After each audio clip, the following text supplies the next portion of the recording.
So today we're talking about the design and layout for the 15th anniversary portfolio for WTA. WTA is a graphic designer, resident graphic designer. I'm a newbie graphic designer. I graduated architecture last December, and now I'm here. Go ahead, try to see first, based on your brand guidelines or brand identity, how our 15th anniversary portfolio should look like. If you want to begin with like trying to figure out how our new cover could look, you can start with that. Okay. Or you can work on the layout first, like check out April's layout from before. That's it. I started 3 months. 3 months ka na? I can't believe it. Let's ask HR. I don't. I think almost 3 months. Masaya naman dito sa Cebu. Initially, that's what we were on to, diba? Like a full border na yellow or whatever. But then she also explored putting it on the left side lang. Kasi like, example, when the portfolio is closed, nice to see a colored area. So, whether it's full or just left side. Pasok na to sa branding. Pwede na to. Pwede na to. Actually. Because, the joke. I recently made the WTA branding guidelines and also the branding guidelines for WTA Labs. Nakikita na ba yung changes ng gawa sa stuff ng WTA? I think so. A little bit.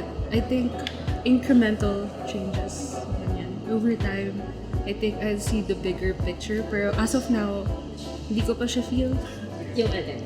Yung changes. Kasi kaka-finish ko rin daw with the work. So yeah. And I've been here for only 3 months pa. So yeah, let's see where it goes.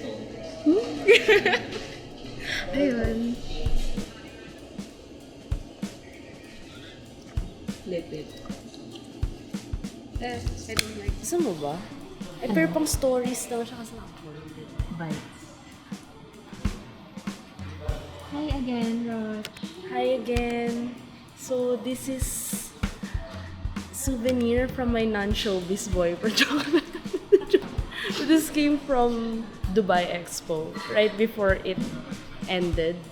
So it's 3D printed food. It's a study on how we can like encapsulate food sources. So this came from raw vegetables na they turned it into 1 cm by 1 cm cubes.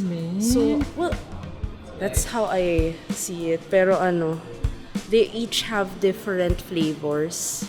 So one color is a different flavor. You can see the flavors here. So it's carrots for orange, beetroot for red, tomatoes, corns, and hindi ko mabasa. Sinasabi din sina Alexa po. This is really... I'm not gonna eat that. It looks like cat food. Who brought Force feeding. Sige, gagayan ko sila. Force feeding. 1, 2, 3.